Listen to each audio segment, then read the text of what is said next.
And, I think the thing that we're really trying to solve is, how can we humanize communication? How can we build trust? How can we remove a lot of the friction that happens in business communication?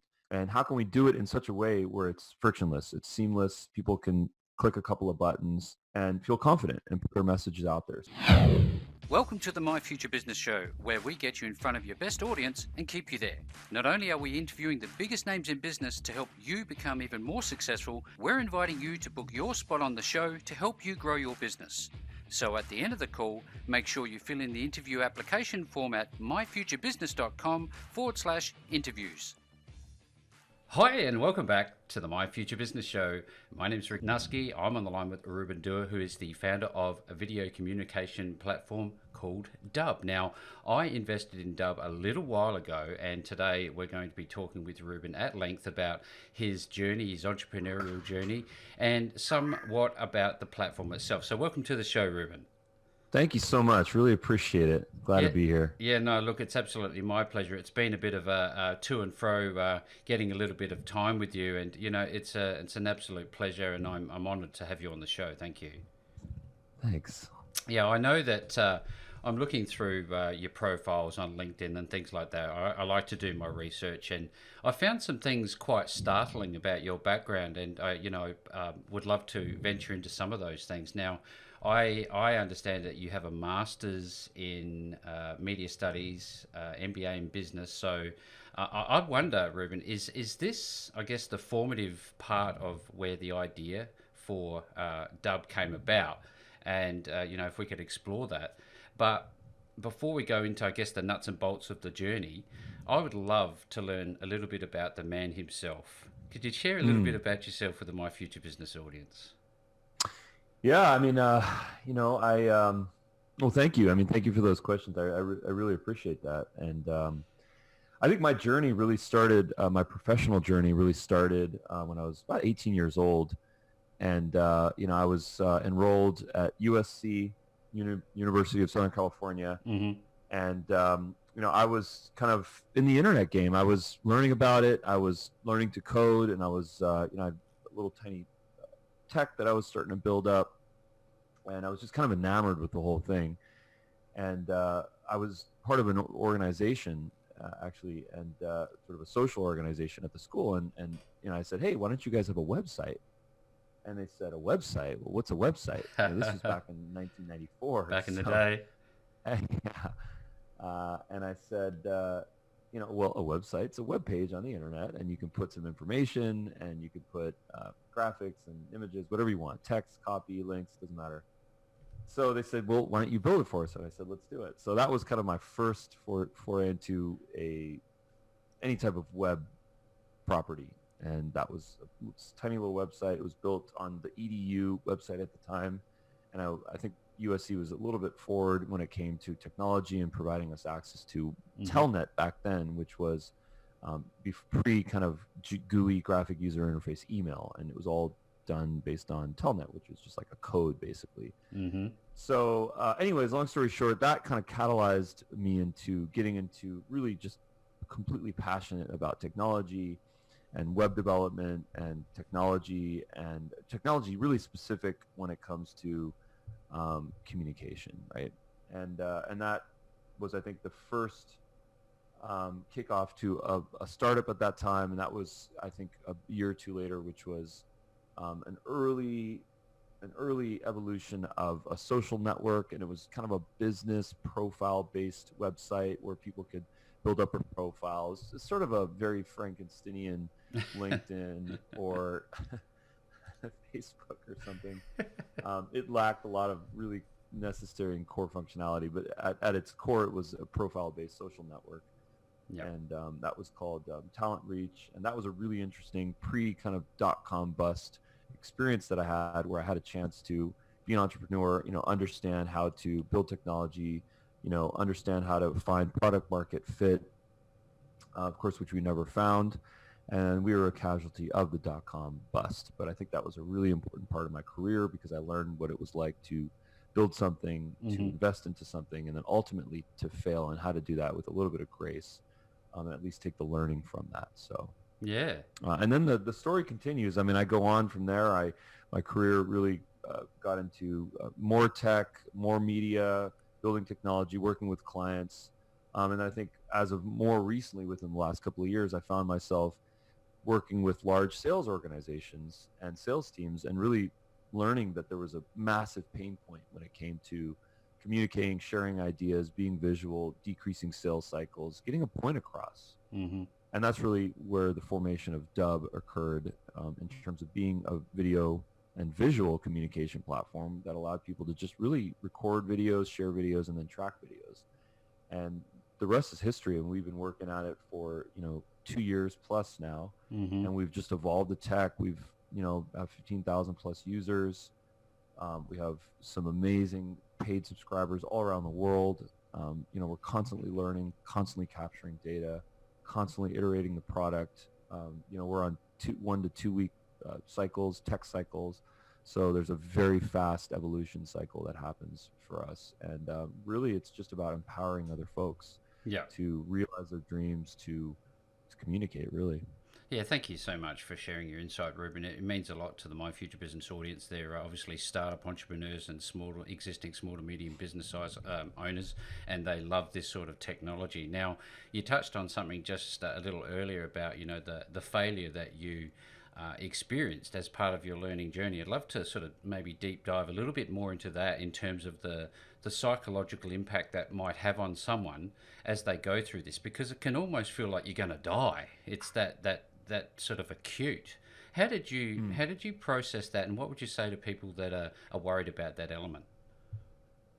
Well, I always think about the number of strikeouts that Babe Ruth has had in his career, and then of course the number of shots missed by Michael Jordan.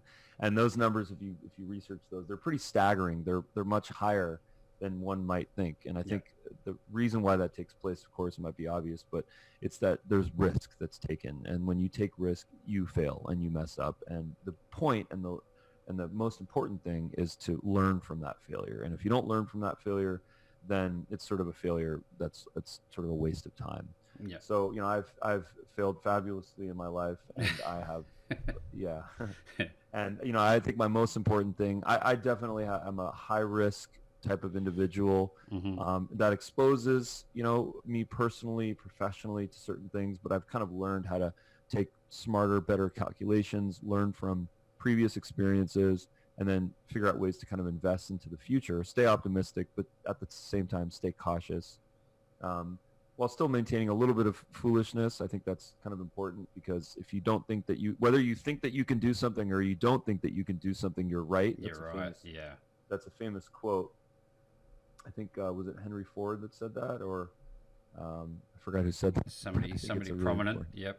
Yeah, absolutely. I've heard that before. Might have been Roosevelt or Ford, but it's an important one. And I think that the key, I think, to failing is failing gracefully, and making sure that you can do everything that you possibly can to avoid that failure, and that if it is a failure, to avoid the sinking realization of what the post-failure life looks like, either personally or professionally. Because I think where folks really decide to give up and lose their grace and endure all sorts of really challenging emotional things is when they don't know how to recover from that failure. We have to be like the tattoo on the back of Ben Affleck's back, which is the tat on his back, I should say, which is a huge, big, fat phoenix. The bird, the rising bird that comes from the ashes. We need to figure out a way to reinvent ourselves. Sorry for the Ben Affleck reference, but it's a relevant one. It's an important visual. Google it. It's a pretty prominent tattoo. I just learned about it today, actually. So, we all have to be that phoenix, and we all have to reinvent ourselves, really. I think that's the most important thing here. Yeah, I'm sitting here wondering about the physiological response to failure and the separation between psychological referencing and that, that moment you're clenching up and you start to feel sweaty and you think everything's going to fall over. It must have been a really tough journey. And I really wanted to sort of focus on this just a little more, because I can see how you've come so far, but before you got to being where you are, you would have had to have educate yourself. you know, when you had an issue arise, you go, well, you know, this didn't work. What I guess the question would be, what sort of value do you place in the ongoing education to help you evolve and move on from those types of experiences? So I think I would say the three things that I do to keep myself apprised on technology, to make sure that I understand the latest and the greatest what's happening. And I think as a leader, as a business person, I mean, that's a work in progress. You know, I want to do a better job at that, most definitely. But I think my things are, I'm a really, really big podcast listener. I mean, I'm down to a daily podcast listening. Mm-hmm. And I fill in the gaps with listening to podcasts. You know, I'm doing a lot of long driving right now because I'm in the process of moving town. So my kid is actually transferred to that school. So I'm in a daily, basically an hour, probably 3 hours a day in the car right now. Wow. Which is a little bit temporary, but I've kind of leveraged that to listen to podcasts as much as I can. Mm-hmm. One of my favorite podcasts right now is actually a kids podcast, because of course I'm with my 6-year-old son, which is called Brains On. So for the parents out there, I highly recommend Brains On. It's a great podcast. Absolutely. You will learn a lot. There's a reason why 6, 10, 15-year-old kids are a lot smarter than us adults, because they have access to information. Yeah, absolutely. And I've learned a lot in that process with my son. So, you know, I think that's the first thing. There's some great ones out there. You know, there's some really, really good ones. The Tim Ferriss show is great. The Joe Rogan show is great. Radio Lab. There's a lot of really good business podcasts as well. So if you have a niche, if you have something specific, highly recommend that. You know, get into something that you really are passionate about, that you can benefit from. It's okay to think about ROI when listening to podcasts, because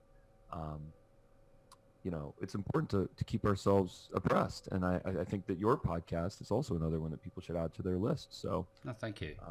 Yeah, definitely. Thank you know, I think the next thing I think is trying out new stuff. You know, getting yourself into funnels, learning, signing up for trials, you know, shaking hands, talking to people, you know, being a student, being curious, being humble. Mm-hmm. I try to try out as much software as I possibly can. It's not just the software that I'm trying out. It's also the business process, the business model, understanding how their sales cycle works, understanding how their funnel works, how they're outbound, how they're inbound, what their content looks like, what their dashboard looks like, the problems that they're trying to solve, you know, what their overall kind of brand looks like. So I do a lot of that every day. Seems like I'm trying out, or at least looking under the hood of some technology or something out there, whether it's an app or whether it's some hardware or whether it's a SaaS platform. So I think that's another thing. And then I would say the last thing is just reading, good old fashioned reading. I mean, blog posts, you know, being on Reddit, being on Medium, you know, getting your news alerts through Google. I think that's a really important thing. And then just through social networks, through Twitter and through LinkedIn, there's a lot of great posts that happen. If you start to click on stuff, you know, the internet learns about you. I mean, I guess privacy is dead, right? But if you start to, you know, connect to certain hashtags on LinkedIn, you know, LinkedIn's going to target you. Don't be afraid to follow those, whether you're in sales or marketing or tech or biz dev or PR support, whatever it may be. But connect yourselves to those worlds and try to access information in real time. Because, you know, I was looking at some courses recently on Udemy on Google advertising, Facebook advertising, React Native, a couple other things that are very relevant for us. Mm-hmm. And I realized that some of those courses were published in 2019. 2019 is almost over. It's irrelevant. You can't learn Google advertising and Facebook advertising from a resource that was published in 2019. It's changed. Everything has changed. Google Ads now has lead gen ads. You know, that's going to change the way that people are advertising on Google. Not a lot of people know that. You can have an extension on a Google ad where someone can fill out a form directly within the ad unit, mobile and desktop. Wow. That's game changing. Yeah. You know, no PPC course on Google Ads is going to teach you that right now. That just got announced. That's cutting edge. Completely in beta. It's cutting edge. I mean, I had to sign an NDA, actually. Oh, really? Not with respect. Yeah, not with respect to publicizing it, because it's Google and you know, they want to make $1 billion doing that. Yep. But with respect to some of the specific inner workings that are happening on our conference calls with Google, and we're going through the process to become a partner, and we're an advertiser on Google. Wow, that's fantastic that's really news. Important. Yeah, it's huge for advertising. It's really going to be great. You know, we use a lot of lead gen ads on Facebook, and we're getting started on LinkedIn. So that's a whole nother convo. Yeah. But keep yourself apprised. Yeah, absolutely. Thank you very much for sharing, Ruben. Now, a couple of things I'd love to talk about. I love to talk about the balance between working and relaxing with family and friends. Now, how do you go Mm. about this? I know that you are super busy. You always seem to be almost omnipresent in this space, and it's a real credit to you. How do you go about that part of your life? Well, I'm a work in progress, most definitely. I'm a student of this. There's a couple of things that I'm, personally working on. Number one is to just really be proactive instead of reactive. Hmm. When we're in a reactive state, it's hard to manage. It's hard to control things. If you're getting the messages on Slack or the emails or the text messages, and you find yourself continually putting out fires. Yeah. That's not a place you want to be in. That's not, in my humble opinion, you're never going to progress from that. You're always going to find yourself behind the curve instead of ahead of the curve. So one of the things that we try to do is we try to precog, we try to figure out what is it that's going to happen to us. For example, this Saturday in the wee hours in the morning, we have a scheduled maintenance on DUBB. Yeah. Right. Everyone should know about that. We've got a big fat message on our dashboard. You can't miss it. Yeah, you can't miss that. And the reason why we do stuff like that is because we're not going to be arrogant and say that we can do this database migration, which is going to be really great. It's going to optimize our whole site and speed up things. We could be foolish and arrogant and say, oh, well, let's just do that on the behind the scenes and not really worry that that's going to happen. And then if something happens, it happens, and then we have to put out fires. Yeah. No, let's just shut the site down and say, hey guys, we'll put a cool little animated GIF there. And we'll say scheduled maintenance. It'll be a rainbow with a unicorn and something really fun. And people will be like, oh, that's awesome. They're upgrading their technology. That's so cool. I can't wait for that. And maybe it'll speed up, or maybe it'll do X, Y, and Z. People will, be glad about that. It's communication, right? So it's transparency.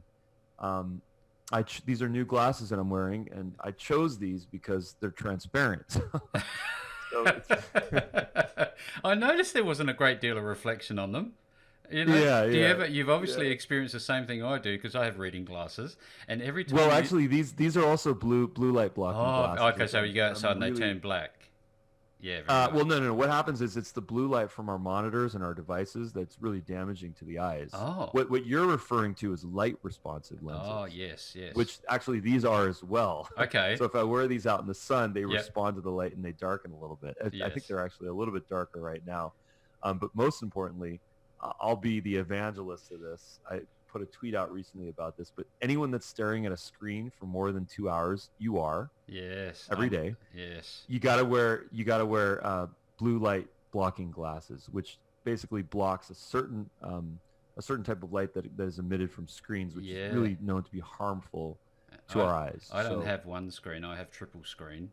And so you have triple screens going on. So you need to wear 3 pairs of glasses. Some for my ears. Basically, so in your situation, you would have 1, 2, and then 3 pairs of glasses like this. Oh goodness me, that is absolutely.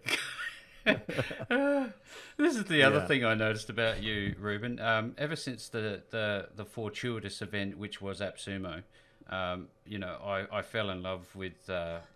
The platform. I fell in love with the people behind the business. I watch everything you do. The videos seem so fun, so raw and real.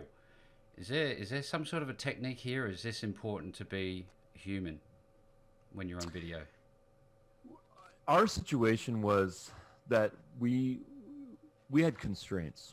Our creativity is heavily managed by constraints, right? So our constraints are that we had limited schedule, limited time, limited money, limited real estate, limited office spaces, locations that we could be at. We're in a semi-virtual situation. One of the things that was very important for me was that everyone in this company can work in our office, or they can work in their personal spaces to some extent. And that's sort of based on, the roles and responsibilities and the general kind of dynamic of that role. So, how do you kind of fit within all of those constraints? That was kind of our first question, right? Yeah. The second thing I think was, how can we be completely authentic? Here we are in an early video platform that has this great, big, grand vision of changing the way that people communicate with video. As quote unquote evangelists, or, folks that are just putting stuff out there, that are trying to educate and to be compassionate, to be empathetic, to understand that people have all different types of use cases. They look different. they sound different. They work in different places. Some of them work in their mom's basements, and some of them work in, big corporate buildings. How can we provide as much information in the most authentic way that we can possibly do so, and then get it done on a very high frequency, high cadence, multiple times, 5 to 25 times a week. Yeah. I think that was the second thing. And I think the third thing is, how can we have fun doing so?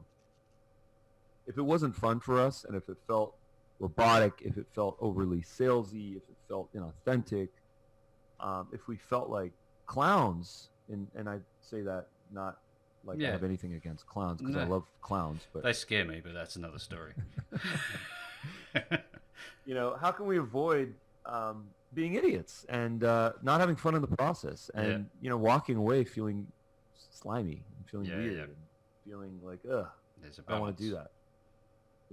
And I think when we started to put all that together, we realized that there was this really authentic opportunity to take vlogging and to take daily documenting of life, with failures, with burning the quesadilla on accident in the grill machine that you have at the office, or dropping a bag with all your business cards and it just falling in the middle of a conference and everyone looking at you.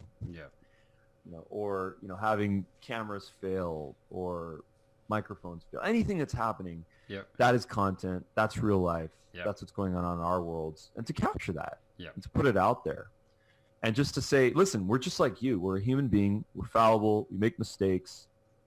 It's all good because we're having fun. And this is us. We're not hiding anything. That authenticity was so important to us. I met about a year ago, I met a super cool dude by the name of Shannon Leonard. And Shannon Leonard is a phenomenal filmmaker, director, vlogger, early adopter in some phenomenal technologies like YouTube, Vine, Twitter, a bunch of others. And, he and I had this, I actually put an ad out on Craigslist, and I said, looking for, video kind of filmmaker. I knew that we wanted to get into a flow of that.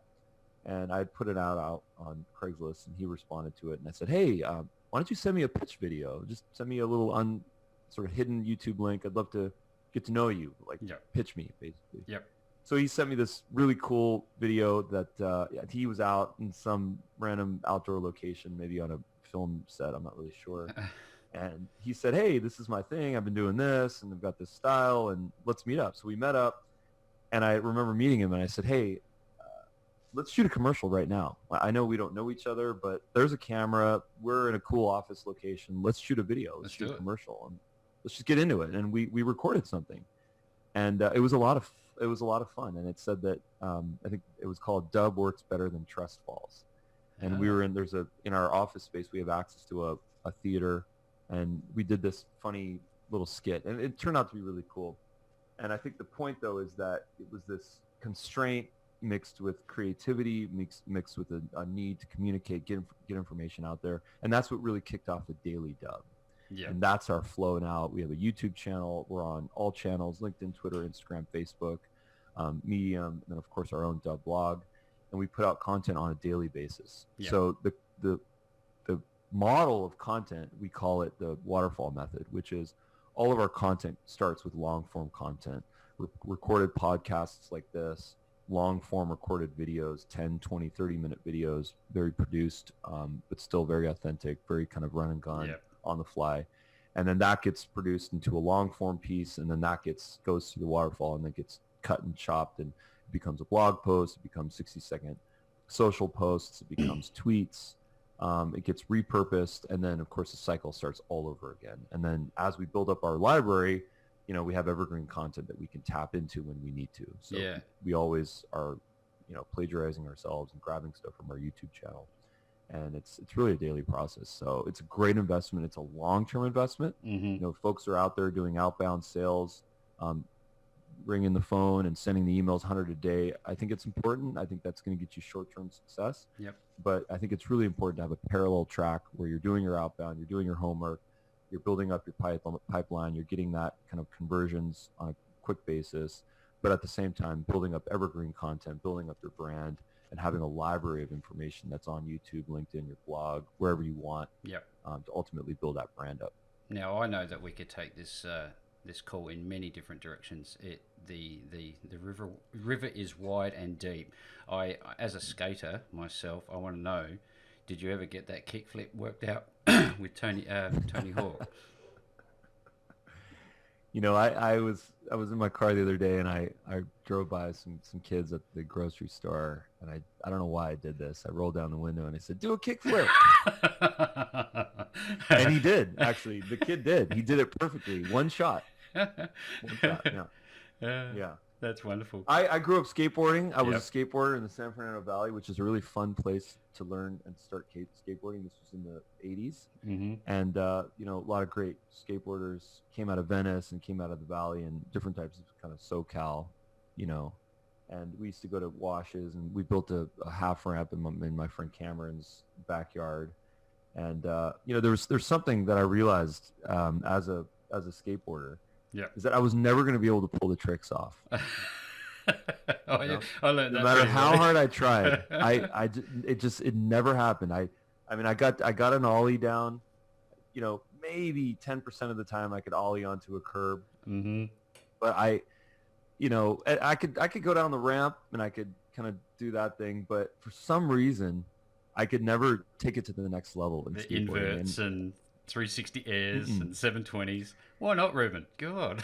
You know, it came down. It really came down to fear. I think it came down to fear, which is I think one of my favorite topics to discuss. Yeah. Because you know, when you have fear, you can't take the risk and you can't go and do things. Now, I mentioned earlier that I am a high risk, you know, type of individual, entrepreneurial, so on and so forth. But with some things, for some reason, I've not been able to overcome that. Now, that's okay.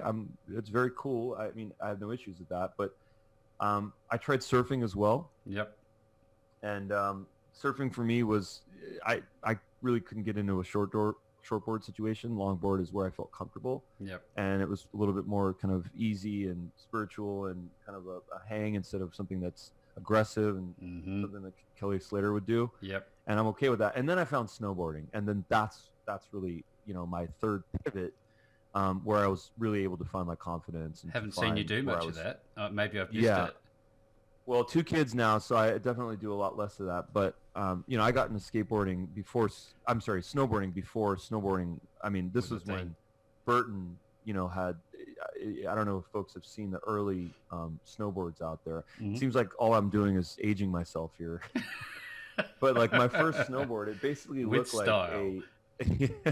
it looked like a you know, a tongue depressor with one point being really sharp. Yes. You know, they were very different. They were downhill boards, and the bindings were really close together, and they were totally angled.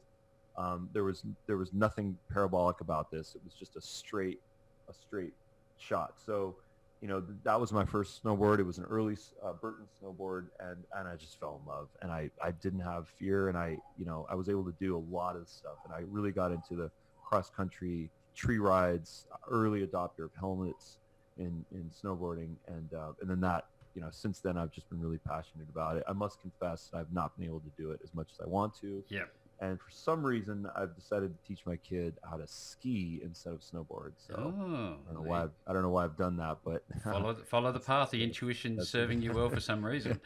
Now, I absolutely love the people behind the businesses, and you're really opening the door to what's important for my audience and your experience in life, which we're all on the same path, Ruben. So thank you very much. Now, I think it's time we talk a little bit about the approach for DUBB and what DUBB does. I'm a former quality manager, so I respond well to systems and processes and quality checks and things like this. But you've also just touched on, you know, how we can be, I guess, authentic in the way we do our videos. A little bit messy, a little bit raw, which is important. That's what I love about DUBB and what you guys are doing.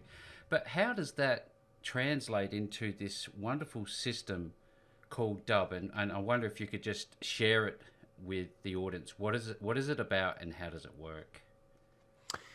Yeah, so I think the problem really that we're trying to solve is that in business communication, there's a lot of friction, and there's massive trust issues, unfortunately. You know, we've seen just too much stuff on the internet that happens, and there's too much of an opportunity, unfortunately, for misuse of technology for evil. And that's just a real thing that exists. But I think what has happened as a result of that is that when people get that email in their inbox, when they get the text message, they lack the trust. They don't know who that person is. There's not a personality or brand or some sort of a positive halo effect to that. And as a result, they check out and they ignore it. And it's an overload of media, really. And I think it's okay. I mean, that's just a reality of where we're at. Mm-hmm. And, it's a protection thing. And I do the same thing because, my time is the only thing that I truly have at the end of the day. And, I think the thing that we're really trying to solve is, how can we humanize communication? How can we build trust? How can we remove a lot of the friction that happens in business communication? And how can we do it in such a way where it's frictionless, it's seamless, people can click a couple of buttons and feel confident and put their messages out there. So really what DUBB is, it's a platform that allows you to create videos. So there's a mobile app, there's a Chrome extension, there's a desktop recorder, there's integrations into Gmail, LinkedIn, dozens of CRM systems. An ability to share that video content, so direct sending from Gmail, just the same way that you'd send a text message, you can send, video, webcam video, screen video, LinkedIn messages, SMS, CRMs, number of different ways to share the messages. And then lastly, a way to track this information. Are people watching my videos? What percentage of the video are they watching? Are they clicking on my calls to action that exist on the video pages? Are they leaving me positive emojis? What's happening on the back end? And that whole kind of ecosystem is really what we've built. So, we call ourselves an all-in-one sales and marketing video platform. And I think that there's a lot of different use cases, But our primary use case, I would say, is really sending personalized videos one-to-one with ease, without friction. Yeah. In the back end of the platform, there are many moving parts, but what I like is the UI. And now I know things are a work in progress and everything always changes, but for my money and the way I use it, it's such an easy system to use. Now, I went all in at the time when I got involved, and I noticed that, you have email marketing's embedded inside of it. I can add this anywhere I like. I can use DUBB. It seems to be something that I can use from the step A through to the final touch point with my customers and clients. Now, with all that being said, what's coming up for DUBB? What are some of the things that are in the pipeline that people can get excited about, that they're not already excited about, should I say? Yeah, that's a great question. I mean, we have DUBB 4.0 that we're about to announce, and it's going to be exciting. I mean, DUBB 4.0, it entails a couple of things. So number one is that we have desktop recorders now. A lot of people don't know about that. We've been a little bit quiet about it just because we're working out the bugs and the Mm-hmm. One of the things that any software company does is they install Crash. They call it Crashlytics. I mean, that's just a specific platform that Google actually has through their Google Cloud Platform and Firebase solution. But what it does is that if there's crashes or if there's bugs, it can report those back to our systems so that we can know, hey, on this type of Windows PC with Windows version 10.x on this Acer laptop, there's an issue that happens. Let's fix that. So we can go fix that and put, patches. So that anytime that you see updates on apps or software platforms, a lot of that is based on data. So we're extremely data driven when it comes to compatibility and usability. So the desktop recorders are going to be a big part of this, PC and Mac. Right now they are available. So if you go to the DUBB navigation, you can click on resources and then you can download those both for free. And those are pretty cool. It's just a application that you install on your computer and then you can record your screen. So that's the first thing. The second thing is DUBB for WordPress. So we've got a WordPress plugin. Yep. Yeah, so that opens up a monster ecosystem. The WordPress ecosystem it's one of my favorite ecosystems on the internet. I mean, ditto. It's not perfect. Yeah, it's not perfect, but I think it's just an amazing way to manage information and to have kind of a larger CMS system, websites or blogs, whatever have you. So this will be a seamless way to add videos from your DUBB library onto your WordPress pages, posts, and portfolio items. kind of excited about that. There's one thing I'd like to just touch on, the ability to use DUBB as a storage and video delivery system. And now this is quite important because, this removes the requirement to go to somewhere like AWS or Amazon SES or somewhere elsewhere to host and deliver your videos. Can we talk a little bit about, I guess, how this all works inside of DUBB? You've got your own servers. Who do you use? Is there a partnership between somebody like AWS? What happens? Yeah, we actually have a great partnership with DigitalOcean, and Right. they actually manage our CDN, our content delivery network, and we've been really pleased with them. They have a worldwide edge caching, super advanced, love it. It's called DigitalOcean Spaces, and we've had a lot of success with them. And we started out actually on Amazon. Yep. On their CloudFront technology, as a matter of fact, but an S3 in CloudFront, but we migrated to DigitalOcean. It worked for us, and we really like it. And we have servers all over the world now, so it really optimizes the delivery of videos, edge caching, load times, etc. Yeah, and it seems to me that every single time I do a call, I follow up with a video, I send it out through DUBB. It literally takes 2 minutes for me to click record. It automatically updates. I can add some calls to actions, which are simply buttons for those who don't know that can take people to testimonial pages. You can even do video testimonials inside the DUBB platform. There's just so much you can do with this wonderful platform, and I'm speaking with the man himself, Ruben Dua from DUBB. Ruben, it's just been such a wonderful opportunity, a treat for me personally to spend some time with you on the My Future Business show today.